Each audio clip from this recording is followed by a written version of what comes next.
special gem, only now appreciated with time. Is this video a defense against a sea of negativity? Please get away from me now! No, it's still not very good, and all the criticisms against it are still very valid. Lunar lasers shoot off into outer space. Calm down now, we'll take care of it. And then the next line is Optimus! It's just I like dumb things sometimes. And I like dumb things about this movie. I don't know, how do I even segue into this? I'm a nostalgia critic, so you don't have to. Fallen was not a good movie, and everyone kind of knew it. Bay chalked the whole thing up to the writer's strike, and then just went in for the third. Though, their track record since the second movie, I don't think it was just because of the writer's strike. Whether unionized labor is to blame or not, the one thing Bay took away from the entire experience was that constant jokes about sex and balls were not an ideal way of doing comedy.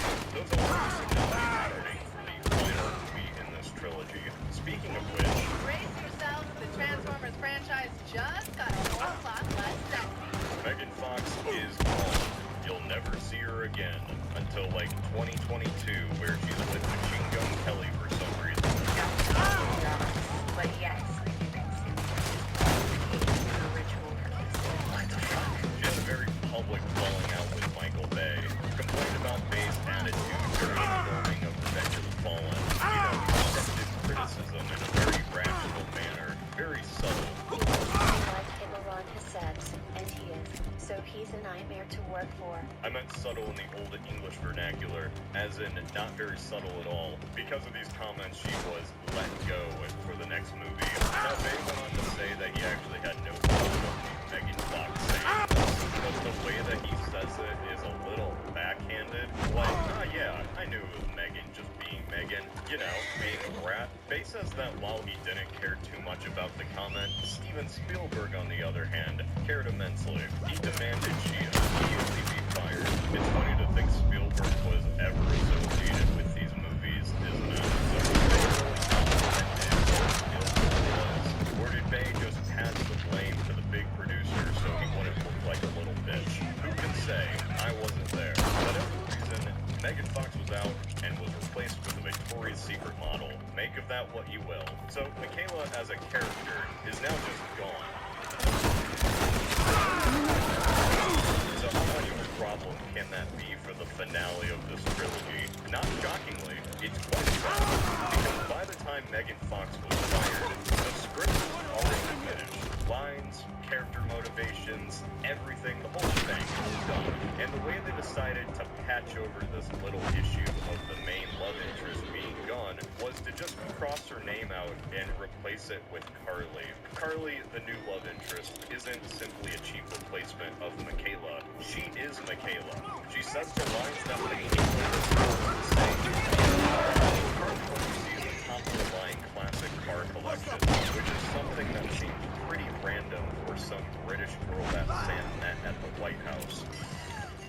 But you know who it's not random for? Michaela, a girl who spent her entire life working on cars and being a mechanic. One major point Sam, the college-educated guy who was kind of handed everything in his life, was now struggling once he actually had to find a job. From Obama? In this office, we're mostly Republicans. So, on the other hand, his working-class girlfriend ended up getting her dream job from hard work, and now Michaela is supporting her and Sam inadequate and everything. No, I didn't lunch. I have money for yesterday's lunch. Then suddenly, here comes Patrick Swayze. This is kind of an old relationship, and now there's a potential threat to Sam. Then after the entire movie happens and Patrick Swayze is punched in the face, Bumblebee drops the ring and shows that Sam and Michaela are now going to get married. Yeah, we didn't get that, despite spending the entire last movie building up to just Sam admitting that he loves her. The series' whole couple just breaks up off screen. Everything feels so strange now. It's like if in Return of the Jedi, once Han came back, he randomly started to hook up with that blue chick, and Leia blast off into space.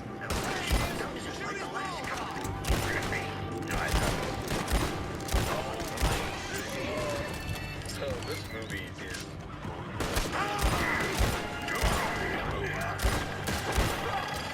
There really seems to be an unspoken rule of fiction that as long as you're violent against robots, you can just get away with anything. Rip them in half, blow their brains out, have them fucking disintegrate. Hell, we just have straight up blood now. Anybody remember when these robots were supposed to be full of energon? That blue stuff? Nah, it's just blood now. Because of that, this is probably the most violent PG-13 movie I can think of. The whole Transformers war has always been hinted at. In the 80s series, the war was nothing but idiots slapping each other around and then coming back the next week. The animated movie, while having a lot of depth and not gonna lie, still have that aesthetic of Transformers that mask the idea of the Transformers 1 has war, but it's like Call of Duty war. The finale is action fighting. Our cool military dudes go on motorcycles to save people. The mounted Doom machine goes on a rampage. Transformers 2 handled this as well. But Transformers 3, war in Transformers 3 is,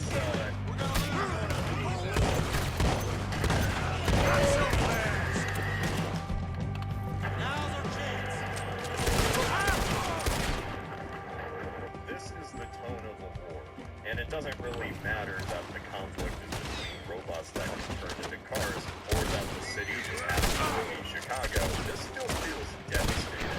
This would be traumatic in real life. Holy hell. In the original series, the Decepticons wanted to harvest Earth's energy, send it back to Cybertron, you know, that whole thing. They were criminals. But in this movie, look at the slave of humanity. Chicago is an occupied nation. You couldn't have fashioned... Oh, I'm sorry. Decepticon collaborators. It's all business, but now it's personal. Do you understand me?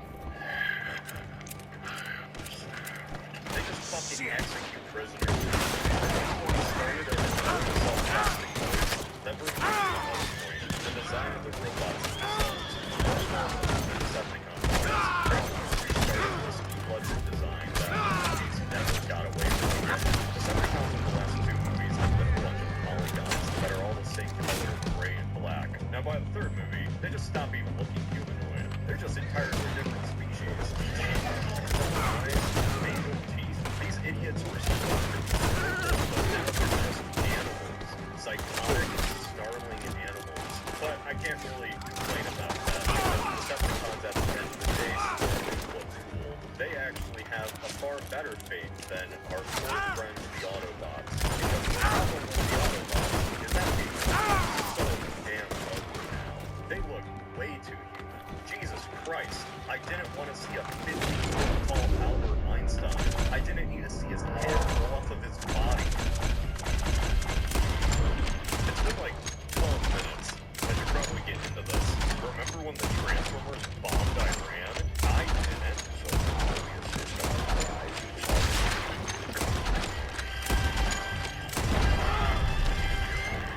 I love that the feds are just like, we didn't tell them to do that. They went rogue. These giant alien robots, they just really cared about Iran's nuclear deal. After like 3 movies, you could really tell that there was a formula these films were following. There's a technology lost to time that must be recovered. One powerful leader of the faction was resurrected, and as usual, it turns out that Transformers and humans have crossed paths before. You see, the moon landing was a conspiracy, but not that type of conspiracy with the sound stages and the Kubricks. No, the moon landing was real. It just had an additional secret agenda other than chasing the Soviets. The real mission was to investigate the alien spaceship called the This spaceship was actually the most important Autobot ship of all time, and it had the key to winning the entire war before it was lost to space. Damn, it really seems like that. I guess the Autobots were on the losing side of the Cybertron war, but I'm pretty sure they could have afforded to use a few more fighters, right? After the ship slats down on the moon, NASA is alerted and brings the news straight away to JFK. Now, I love the Apollo missions. Hell, I'm probably the only person that remembers that Neil Armstrong movie starring Ryan Gosling.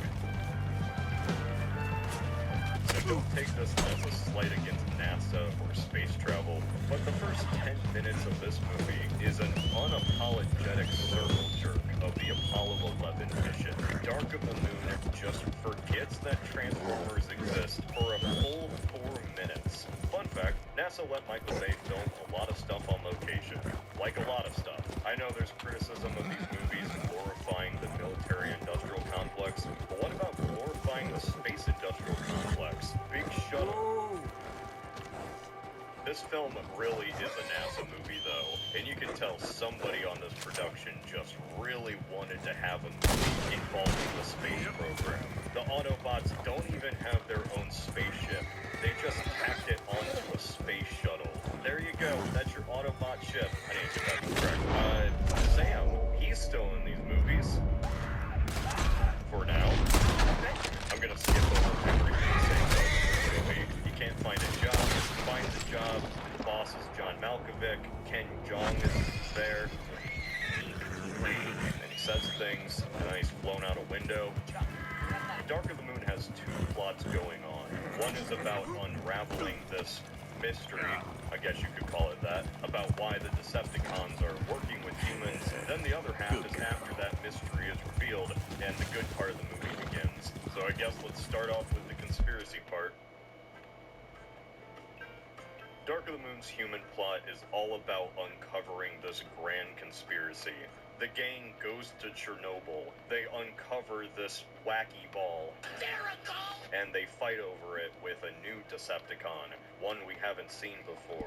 I like that Optimus by now has his trailer and it also transforms, so he gets his little sword and shield from it wherever he goes. What was it?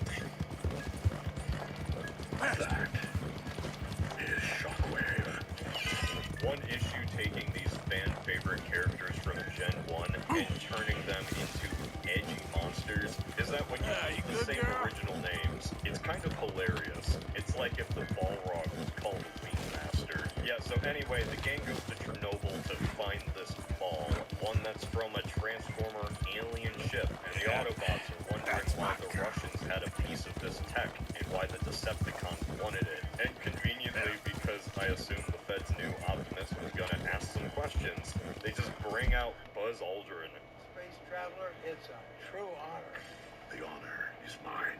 This is just so corny. I love it. Imagine if you're one of the first men to ever be on the moon, and then decades later you have to pretend that your greatest accomplishment in life was a part of some grand conspiracy involving toy robots from the 1980s. Buzz and his friends explained that they went and explored the ship, just like the start of the movie showed.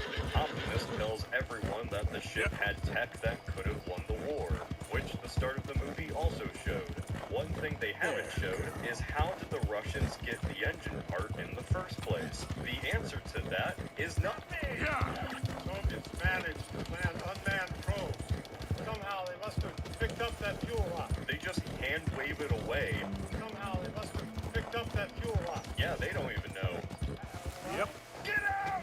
Everybody get out! The entire catalyst of this film has no explanation for how the Russians even got it in the first place. The Autobots fly to the moon and retrieve Sentinel Prime. After a little incident at the office, Sam reunites with Simmons to uncover what is really going on.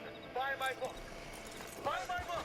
Before it's too late, people! Halfway through this investigation, the revelation is suddenly made that the Decepticons have like 1,000 pillars. They thought there were 5, it's actually like 1,000. They actually let the Autobots find Sentinel, because only Optimus could revive him.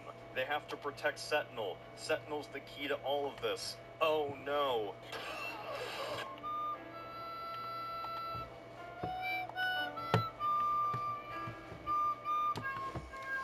Megatron's grand plan the entire time